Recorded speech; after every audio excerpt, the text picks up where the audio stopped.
Alright, so today I'm up in Canada. Yes, Canada. I'm heading up to Ottawa for work. Usually my full self-driving videos are done down in Philadelphia. That's where I live, so whenever I'm jumping around from spot to spot, I am on full self-driving, making videos. But I figured while I'm up here, why not try full self-driving on some new terrain? Now, do I think because I'm in a different country it's going to operate better? No, especially being in North America still. We have very similar roads down in the States as we do in Canada. I drive up here fairly frequently and it really doesn't feel all that much different, so I don't think that there's going to be much of a difference on the full self-driving front either. Now, just to get some of the I guess housekeeping stuff out of the way, the version I'm on right now is 12.5.4.2, so I am just so close to getting 12.6 that should be around the corner any day now. But today we're predominantly doing some highway driving. So right now, I don't even know the names of these roads. We're on 401 and then we're jumping onto, what was that, 416. So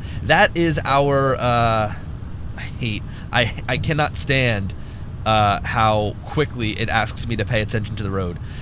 So yeah, we are driving up to Charge right now in Kentville, and then we're going to continue on our way to Ottawa. Now, what I figured we'd do with this video, rather than just sit here and narrate the car staying in between the lines, is talk about the new holiday update. Of course, this has now been up for a couple of weeks. It was like early December that I received the holiday update, and I know that it rolled out over a period of time to everybody.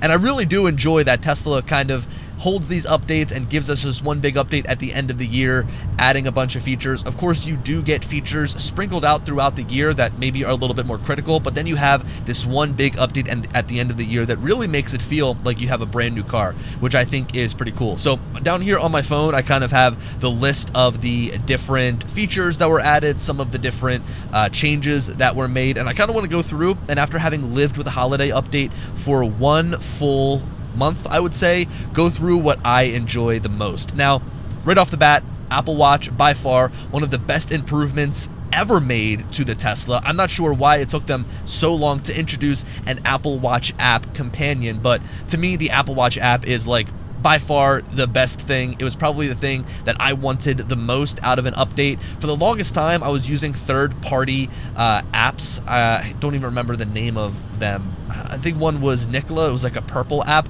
But basically, I was using that literally just so that I could connect my Apple Watch to my car so that I could make changes on the fly if I didn't have my phone, which was cumbersome. Like, it would continue to log me out. It wasn't always that reliable. So now the fact that we have a dedicated first-party Tesla app on the watch is just so great. Now, I can't really go through everything while I'm driving here, but basically here in the top right, I have my complication that shows my battery percentage, and when I tap on that, it allows me to access all of the major functions of the Tesla. So I can turn on the air, I can turn on the heat, I can open up the charge port and charge settings, I can lock and unlock the vehicle, I can open the frunk, I can see my charge stats, and I can swipe down to open the trunk, close the charge port or open it, as well as flash the lights. I can honk, reset my watch key, all of that good stuff. So there's a good amount of things that you can do with the watch. You can, again, use it like directly as a key. I know that there's been times where I'm out and my phone is like on the verge of dying, and I'm so worried that when I go to my car and if my phone is dead, I'm not going to be able to get in. I've got to go find a spot to plug my phone in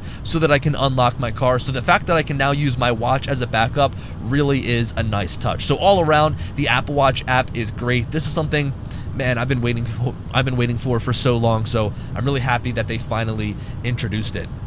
Now, the mobile app dashcam viewer is nice. I feel like it was just a matter of time before they added this. So basically now, right within your phone, if there's any sort of activity that Sentry Mode sees, it'll actually give you a notification right on the main screen. You can press on it and you can go through and see all of the clips stored on the dashcam there, or on the USB drive that's inside of your glove box. So it's really cool to be able to see that from your actual phone. So of course you could, for the longest time, tune in and see the live cameras, which was great to see, you know, what happened at the time. But let's say you leave your car in a parking garage for a day or two, you live in the city, you go and you look on your Sentry Mode camera to see what's going on, and you might see there's glass on the ground and you're like, whoa, did somebody break into my car? Well, now you can go through and also see all of those recorded moments. So all around, I think that adding that was definitely good. I think that it was just a matter of time before it came, and of course now we have it, and it's nice to have because it's kind of like a backup option.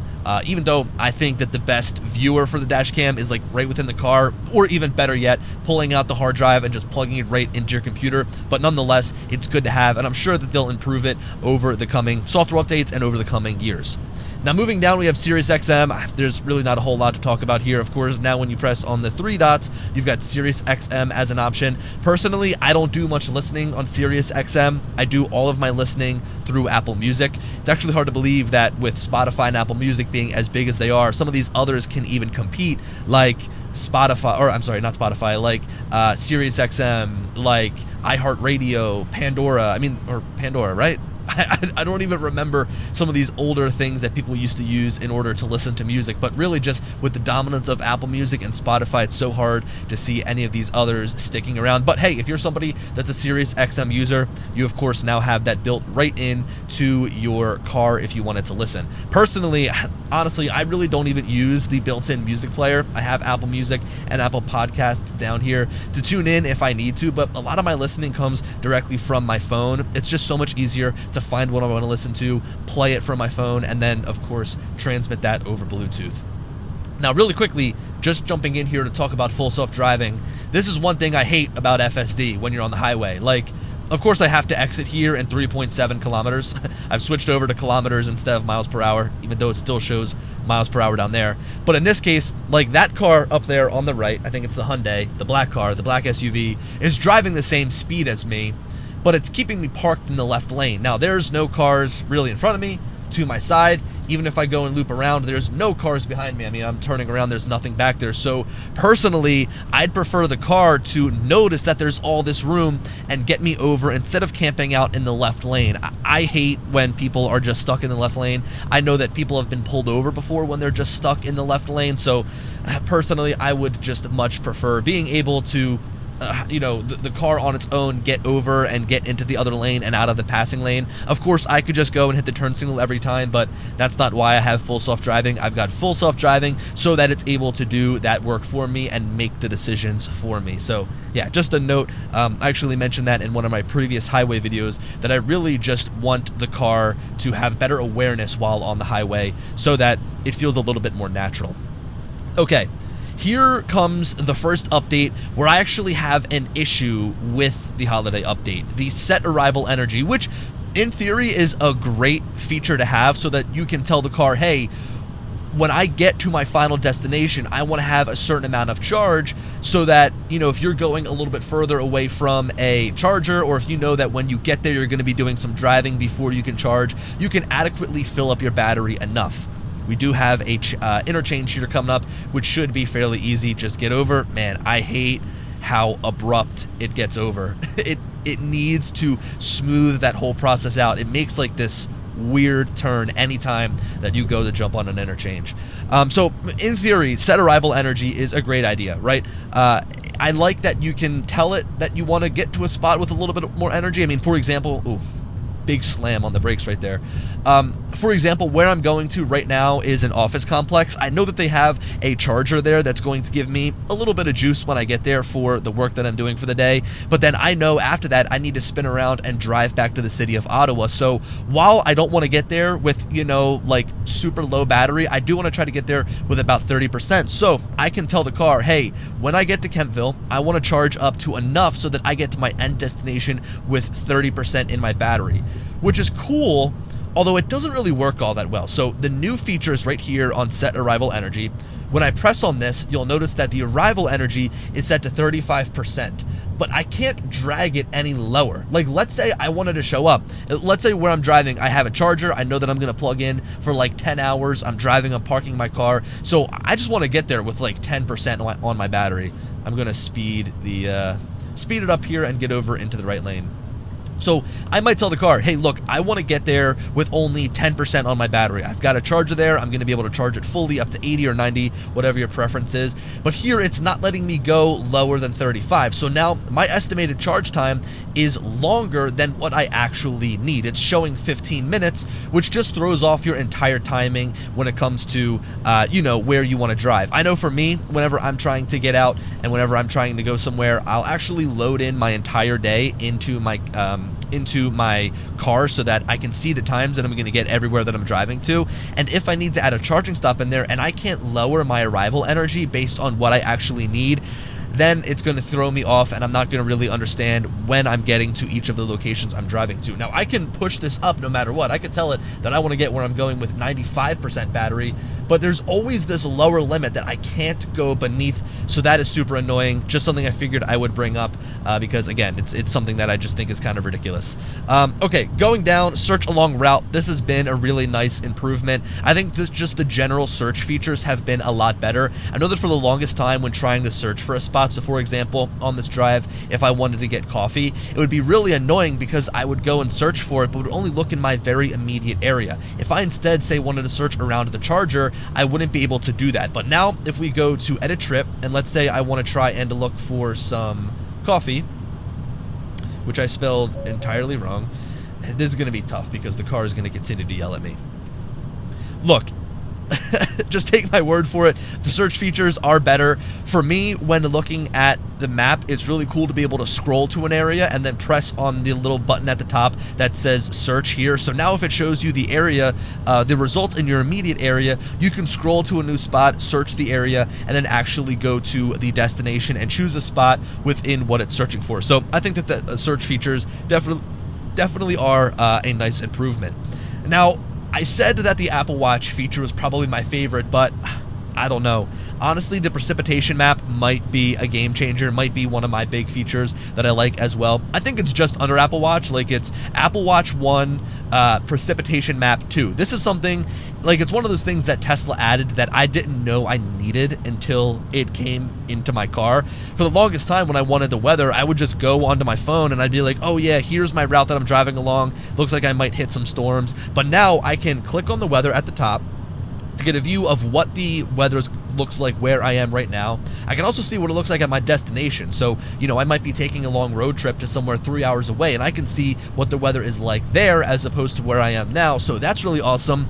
But honestly, the game-changing feature is the fact that you can have a view of the radar on your car as you're driving. So you can literally see the route that you're driving, and you can see if there's going to be any sort of rain, snow, sleet, hail, or precipitation along your route. And you can zoom out and see like literally the entire East Coast if you wanted to, or the entire area. So the precipitation map really is awesome. I think that this was such a game-changing feature, and I think that it's really great that when Tesla introduced this, at first it was just on AMD vehicles, but now it also is coming to Intel vehicles, people that have older vehicles with the Intel Atom chip. So it's nice that everybody has access to this because I think that this is such a great feature. Now moving on, we have rear cross traffic alert, which really is something that I think should have been there from the beginning. It's like a feature that a lot of people complain about right now, where the Tesla doesn't have a 360 view around the car when backing in or parking, which I don't know, I've had on other vehicles and I've never really found it useful. But when it comes to rear traffic cross alert, this is something I know friends of mine have been asking for. I know that basically any other car has this feature, so the fact that it's now been introduced to the Tesla is nice. And I've got to say that for having no LiDAR, radar, none of those little pucks or none of the little sonar sensors that some of these vehicles have along the bottom, and just using vision, it does a really good job at accurately displaying if cars are coming either way. What's funny is if you look at the camera, which the camera is completely covered right now, but it actually is a wider field of view than what you get in this viewer here. So the actual area that the camera can see is much greater than what you can see on the screen. So it's nice that the car can now give you those rear traffic cross alerts Now moving on here, we have TuneIn integration. So this is kind of on the similar road as SiriusXM. This is something that I don't personally use, but I think that TuneIn is probably going to have a bigger impact on people than Sirius would. TuneIn is great for radio stations and stuff like that. I've used it in the past when I'm in a pinch and I want to listen to the Phillies or I want to listen to any sort of sporting event. So TuneIn is good to have, just like it is with SiriusXM. Really, just the more apps, the better that we can get here on the Tesla. It's nice to get them in the door and get them working, but then also see updates made over time. I mean, of course, when Apple Music was added, it was kind of a very base, bare bones app, but they've added to it. They've given us more functionality, and it's overall been made easier to use. So like I mentioned, I use my phone a lot to play audio through my car, but quite frankly, the Apple Music app has gotten better, and it's gotten easier to kind of go through and play some of the different music that I want. I'm going to go and bump up the speed here. So we were doing 115 kilometers an hour, so about 71 miles an hour, but I'm going to bump up to 125 kilometers an hour or 77 miles an hour just to kind of keep up with the pace of traffic. These two guys in front of me are driving pretty good, and I've got some people coming up behind me, so just speeding up a little bit there. Light show update. Yeah, I mean, you know, I don't really do many light shows. This is just kind of a cool little update that I didn't even really do a lot of research into that, but I know that they always do improvements to some of the more fun features. So Light Show gets an update, as well as I know that we get a new game or game updates. So we've got Boomerang Foo. I actually haven't tried many of the games in my Tesla. I should probably try. Usually whenever I stop and charge, I'm on my laptop getting work done, and then by the time you know it, I'm charged and ready to go to my next spot. So I haven't really done all that much gaming in the Tesla at all. We also have theater and video updates. Okay, this is 3. So number 1 was Apple Watch. Number 2 was the precipitation map, and then number 3 is the fact that now you can go onto YouTube, pull up a video, and listen to it in the background while driving. I'll tell you what, I do a good amount of my listening through YouTube. I can just find music on there that people upload, like remixes and stuff like that, that I can't find on Apple Music or on Spotify. So the fact that I can now jump into YouTube and then go and listen to it is great. Now, personally, you know, kind of in this same vein with the theater and the video updates, I kind of wish that they would disband the whole Tesla theater thing and just make each of the apps individual apps. So kind of jumping in here, I think that the theater should go away and we should have a Netflix app, a Hulu app, we should have a YouTube app. I think that having those would be really nice, and just kind of help make it feel like we have a more diverse selection. The theater app feels like it's so narrow. It feels like whenever I'm trying to you know, make a selection for something that I want to watch, it just kind of locks me in directly to just that application. Now what's nice is you can swipe it over and still go through your settings while watching, so they have made it a little bit more accessible. But again, I think that they should just disband the whole theater thing and add each of the apps individually like they have with Apple Music, Spotify, etc., etc. Tell you one thing that I always do on full self-driving is turn off the auto wipers. The auto wipers are horrible when it comes to Tesla, and I just have them off basically at any time. Seat control is nice, so now you can control the rear seat remotely, which is great in case, you know, you have somebody that got in and they, you know, maybe pushed your seat too far back or too far forwards, or maybe if you've got somebody getting into the passenger or in the rear seat and you're sitting in the driver's seat, you can make those maneuvers, which is nice. Maintenance summary is cool, so there's just, you know, better improvements now so that when you go and look at maintenance, you can see the whole log of what you've had done to your car. This is something that for the longest time I just kind of kept doing on my own, and I still do on my own to a certain extent because I'll bring my car in for inspection to places that aren't Tesla related. But the fact that now I can see all of my Tesla service history in one summary is definitely nice. And then we have a bunch of minor updates, some little things in here that's going to be kind of difficult for me to read while I am driving here. But look, I think that I'm going to end the video here because we really did go over a lot of the major things that I wanted to cover. There was one thing. Oh, yes. The Energy app. This is a change that I wish they didn't make. The Energy app seems to be different on every vehicle that I get in, especially when it comes to the consumption tab. Like some vehicles have consumption, other vehicles don't. I've been in like you know, a loaner or rental Model S that doesn't have the consumption section. My Model Y has always had it. The Cybertruck, when I jumped in it at first, I was renting a Cybertruck and I didn't have the consumption section. And this is something that I personally used a lot when I was, it says full self-driving degraded, probably because we've got some snow on the ground.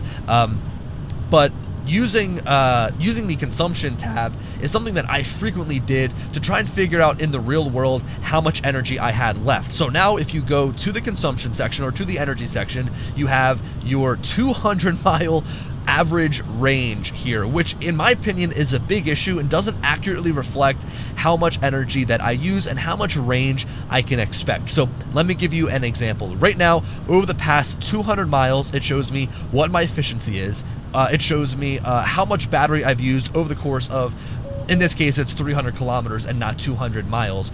But this is way too much data for me to actually make any sort of adjustments or changes while I'm on the go to my driving or to understand where I need to stop and charge. So to give you an example, when I'm driving from Philadelphia and I go up to Ottawa, because I come up here fairly frequently for work, I will stop at the Jim Thorpe northbound supercharger. And on my way up, I'm driving on a fairly flat terrain, but as I start to drive more north, I really start to hit an incline, which of course has a big effect and a big change on how the car is going to behave, or how much energy I'm going to have moving forward. So of course I looked at my full history here and I saw a lot of driving that didn't pertain to how I was actually going to be driving for the rest of the time. So it was giving me this false understanding of how much range I had. So really what I'm asking for is bring back the ability to see, sure, 300 kilometers in this case, or 200 miles, as well as 50 miles. 10 miles, 5 miles, right? It would be great if I have, 10 miles left to go and I've been driving for 5 miles on an area where I'm just on a straight incline and I have more of an incline to go to see, hey, with this efficiency I'm driving at right now, how much range can I get? So while this is great, while I do love the whole 200-mile view, I really hate the fact that they took away some of the other things and some of the other options to see, 30 miles, 15 miles, 5 miles, and I wish that they would bring that back. It should be a fairly easy toggle for them to add, and this is my plea for them to do so. Anyway, guys, full self-driving has been great. I mean, this whole entire road trip has been awesome. I've really only done this trip up to Ottawa for the past 4 years in my Tesla, in my Model Y, and over the course of this trip, I hit some snow, so I had to do some manual driving, but really, I mean, on an area like this where I am just driving straight, and there's really not all that much to do, full self-driving has definitely come in handy. So let me know what you guys think of the holiday update down below. Over the past month, I've really been enjoying the changes and updates. It always seems like Tesla can really answer the call when it comes to what people want on their car, but it also is really great to see them adding things that we didn't even know we wanted, like the precipitation radar. Anyway, thank you guys again, and as always, I will talk to you in the next one.